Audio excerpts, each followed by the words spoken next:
Hey traders, Arjun here. Infosys gaps down 4.5% on bad quarterly results. Traders panic sell. The stock drops 70 rupees in seconds. But Rahul sees opportunity because gap downs behave differently from gap ups.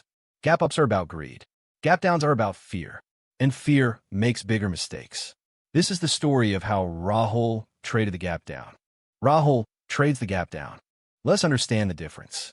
Gap ups are driven by greed and FOMO. Everyone wants in. The buying is somewhat orderly.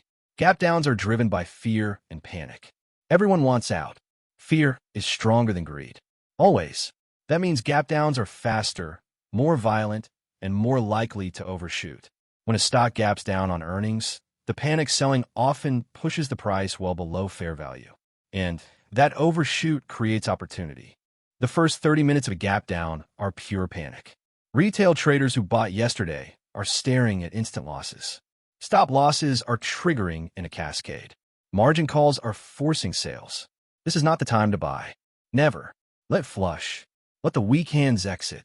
Let the panic sellers sell everything they want to sell. You watch. You wait. You let the blood flow. Because the bounce comes after the panic ends, not during it. Here is the statistic that changed Rahul's trading. 80% of gap downs that happen on earnings results bounce, at least 50% within 3 days. Why? Because panic overshoots fair value. The stock might deserve to be down 3%, but panic pushes it down 5 or 6%. That extra 2 to 3% is pure emotion, and emotional moves get corrected. The bounce is not hope. It is statistics. Infosys. Bad quarterly results announced after market close. Revenue miss. Guidance lowered. Stock gaps down from 1550 to 1480 at open. 4.5% gap down. First 30 minutes. Panic selling pushes it to 1470. Rahul watches. Volume is massive. Red candle after red candle. Then at 1475, a hammer candle forms. Long lower wick. Volume starts declining. The selling is exhausting itself. Rahul makes a note. Rahul's trade plan. Entry at 1485 after the hammer gets confirmed by the next candle closing green. Stop loss at 1460. Below the panic low. If the panic is not over, he is out. Target at 1520. That is the 50% gap fill level. The gap was 70 rupees.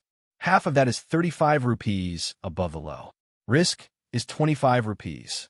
Reward is 35 rupees. Risk to reward 1 to 1.4. Not the best ratio, but gap fill trades have a high win rate. Day 1. Infosys closes at 1495. Already in profit. Day 2. Bounces to 1508. The gap is starting to fill. Day 3. Infosys reaches 1518. Rahul exits at 1515. Just below target but close enough. Profit 30 rupees per share times 30 shares equals 900 rupees. Clean trade. No guessing. No hoping. Just statistics and a plan. Not all gap downs are the same. Earnings gap down. Bad results, but business is fine. These usually bounce. 50 to 80% fill within a week. Trend gap down. Stock already in a downtrend. Gap confirms the trend. These usually continue lower. Do not try to catch the bounce. Exhaustion gap down. Happens after a long sell-off. Marks the bottom. These can reverse the entire trend. Know which type you're trading.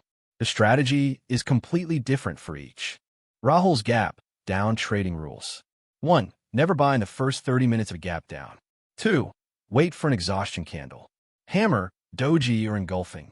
3. Target 50% gap fill, not full gap fill. 4. Stop loss below the panic low. Keep it tight. 5. Volume must be declining when you enter. Panic fading. 6. Earnings gaps bounce more often than trend gaps. 7. If the gap is more than 8%, the stock might be broken. Stay away. Gap downs look scary. Red everywhere. Panic in the chat rooms. But behind the fear is math. 80% bounce. 50% fill. The numbers do not lie. If you understand it, it is simple. I am Arjun. Follow for more stories from Rahul's journey.